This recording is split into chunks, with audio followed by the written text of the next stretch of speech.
Hörmətli tamaşaçılar, Teleradio Akademiyasına qəbul üçün müsahibə mərhələsi keçirildi. Müxtəlif peşələr üzrə müraciət edən gənclər seçim prosesində bilik və bacarıqlarını nümayiş etdirdilər. 2010-cu ildən fəaliyyət göstərən Teleradio Akademiyası növbəti müdavimlərini qəbul edir. Azərbaycan Televiziya və Radio Verilişləri Qapalı Səhmdar Cəmiyyətinin nəzdində fəaliyyət göstərən akademiyaya bu il 315-dən çox namizəd müraciət edib. Onlardan 125 nəfəri, təxminən 125 nəfəri müsabiqəyə dəvət olunmuşdur. Bu gün müsahibənin birinci mərhələsi keçirilmişdir. Bu proses növbəti günlərdə də davam edəcək. Bunlara televiziya və radio jurnalistikası, media menecmenti, rejissorluq, operator və montaj sənəti kimi təlimlər keçiriləcək. Televiziya sahəsində təcrübə qazanmaq istəyən gənclərin dünya görüşü, nitq qabiliyyətləri və ünsiyyət bacarıqları qiymətləndirilib.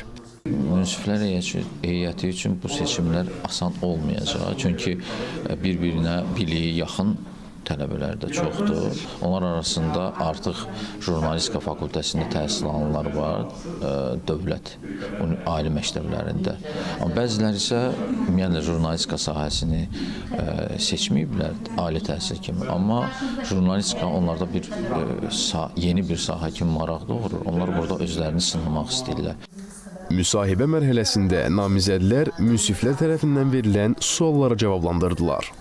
Müsahibədə biz reportyor ixtisası üzrə qeydiyyatdan keçmişdik. Düşünürəm ki, müsahibə çox xoş keçdi, çox xoş təsirat yaratdı. İnanıram ki, uğurlu alınacaq. Akademiyadan gözləntilərim çox yüksəkdir və mən inanıram ki, burada olan zaman, təhsil alan zaman müəllimlərin, ümumiyyətlə akademiyanın heyətinin gözləntilərini kifayət qədər doğruldacağıma əminəm.